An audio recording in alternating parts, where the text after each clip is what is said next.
For some people, St. Patrick's Day weekend has a special meaning, especially for a particular ethnic group. You may remember this tweet from Brandon Victor Dixon. He was one of the stars of the hit Broadway phenom called Hamilton. You remember the one where they lectured Vice President Mike Pence about how he has to be really nice to black people or else he's a bad person? They lectured him that way right from the stage after the show was over. Anyway, to remind us what St. Patrick's Day is all about, Brandon Victor Dixon sent this tweet out a couple years ago on St. Patrick's Day. St. Patty's Day weekend is like Christmas for black dudes who like white chicks. Happy holidays, boys. For other people, St. Patrick's Day weekend pretty much meant more of the same, just like these videos show.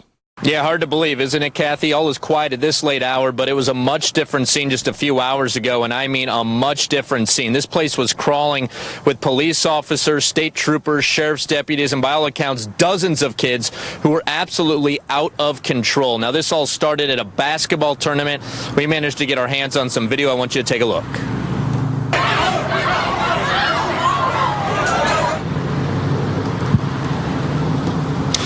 All right, this all unfolded just before 6 o'clock tonight. We're told a kid was causing problems at the game. School officials came under attack as they tried removing this kid from the gym.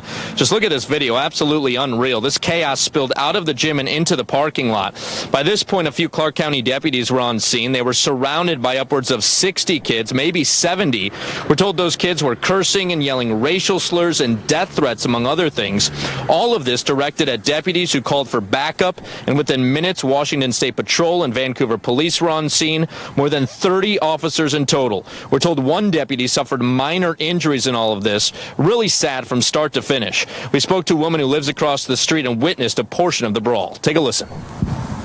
They were out of control. They were screaming foul words and names, and they just started fighting with everybody all over again.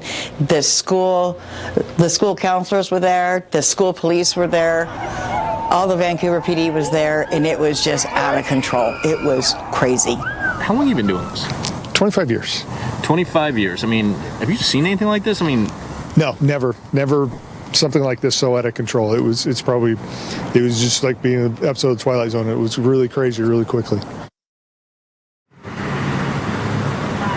Yeah, really crazy indeed. We're told 9 kids were arrested. Most of them were middle schoolers, and the charges include disorderly conduct, assault, and trespassing.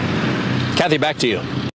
New this morning, Metro Nashville police are asking for help after 2 officers got hurt while trying to stop a group of bikers. Take a look at this video. A huge group of bikers took over Broadway in downtown Nashville Saturday afternoon. You can see bikes and ATVs popping wheelies and driving recklessly up and down that street. The city was full of tourists for the SEC tournament games on Saturday. Police say an officer was dragged by a four-wheeler while trying to stop the bikers there. We're told he only suffered minor injuries. A second officer was also hurt but did not need medical attention. Metro police believe more than 100 people took part in that illegal ride. If you were in Nashville for the Vols game yesterday and saw this happen, Metro police want you to give them a call. A police officer now recovering after being dragged by a biker in downtown Nashville. A viewer shared this video with us of those bikers as they rode down Broadway. Metro police estimate more than 100 people riding dirt bikes, ATVs, and UTVs participated in that illegal ride. Now, officers tried to stop some of the riders. You can see it happening there, but one was almost hit. Another fell off his motorcycle, and Metro Police Sergeant John Burke was dragged by one of the ATVs. You can see a snapshot of this happening here. He was taken to Vanderbilt and treated for minor injuries. The other injured officer did not require medical attention. Metro Police are releasing some additional photos of the man who they say dragged Sergeant Burke. Take a good look here. You can see this man, his face is kind of covered, but the ATV is clearly visible there. Here's a better shot of his face.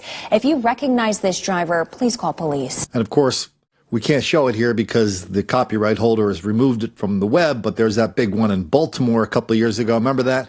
A drunken white guy walks out of a bar. All of a sudden, he's surrounded by a bunch of the fellas and lovely ladies. They strip his clothes off him while they are beating him and laughing at him. Please, sir, I want some more.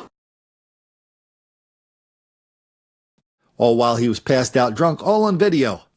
A couple weeks later, the Baltimore papers, the Baltimore media actually figured out it wasn't just this incident. There were 500 black people rampaging through Baltimore, causing violence, mayhem, chaos, property destruction, defying police, the whole 9 yards. Took a couple weeks for the media in Baltimore to figure that out. Happy St. Patrick's Day to you, if that's the kind of thing your ethnic or racial group happens to be into. As for me, I'm just sitting here trying not to make the black kids angry.